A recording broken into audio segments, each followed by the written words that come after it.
Thank you, Mr. Chairman, and thank you, Chairwoman Klobuchar.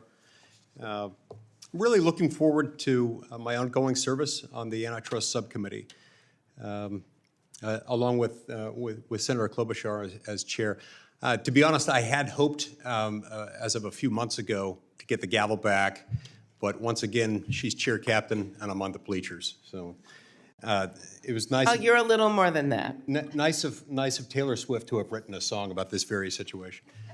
But all joking aside, this hearing for me is not only about the latest ticketing disaster that has made headlines. My daughter Eliza might disagree, but there are much bigger issues involved than this one event, although that one event is not to be discounted and is itself significant. The ticketing market in the United States is a complex industry involving artists, agents, promoters, venues, primary and secondary ticketing companies, and of course fans, many of whom we see outside of our buildings today. As I was driving up this morning, I couldn't help but notice I had never seen more smiling and happy demonstrators than I saw today. I think Swifties have figured something out. They're very good at getting their message across.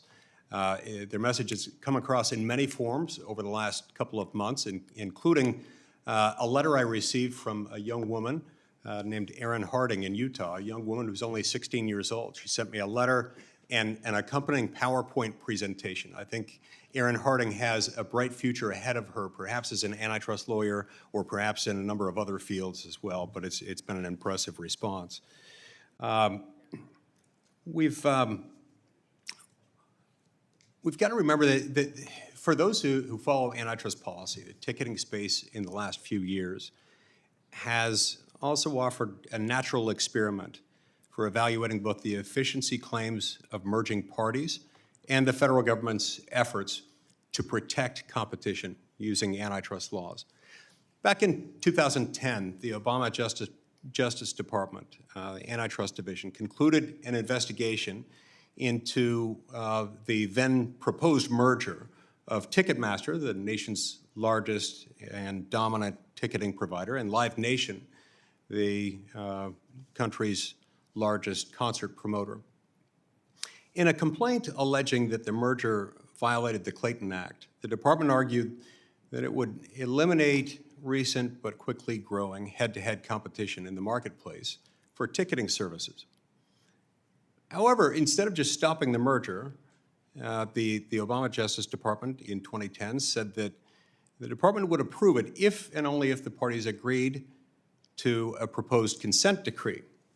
The consent decree that was entered into by Ticketmaster and Live Nation addressed two additional concerns. First, that the combination of the two companies would allow the merged firm to tie the provision of ticketing services and concert promotion. In other words, that Live Nation could force venues to use Ticketmaster in order to get concerts and vice versa.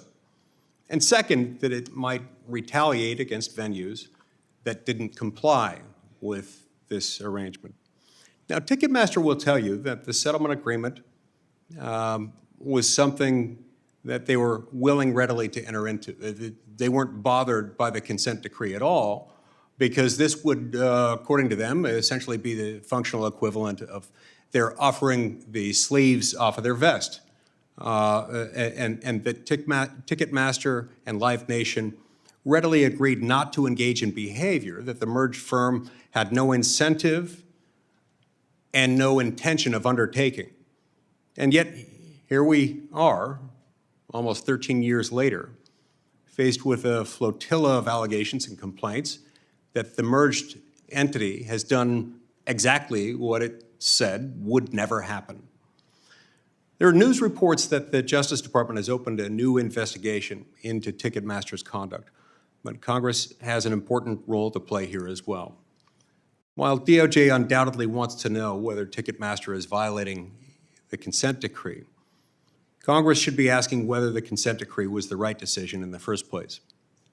Was the divestiture sufficient to ensure competitive pressure on the combined entity of Ticketmaster and Live Nation? Were the behavioral remedies capable of preventing that very kind of abuse. If the allegations that we're likely to hear today are true, if they can be proven, that they raise very serious doubts about the sufficiency of the DOJ's efforts and arguably counsel in favor of a new approach going forward. With all that in mind, today is the perfect opportunity to do what this committee is supposed to do: exercise oversight over the executive branch's law enforcement efforts, and consider whether, to what extent, in what ways, new legislation or perhaps just better enforcement of existing laws might be needed to protect the American people. I'm glad that we're here today, and I look forward to hearing from each of our witnesses. Thank you. Thanks, Senator Lee. Let me welcome the 6 witnesses whom I'll introduce. Joe Berchtold serves as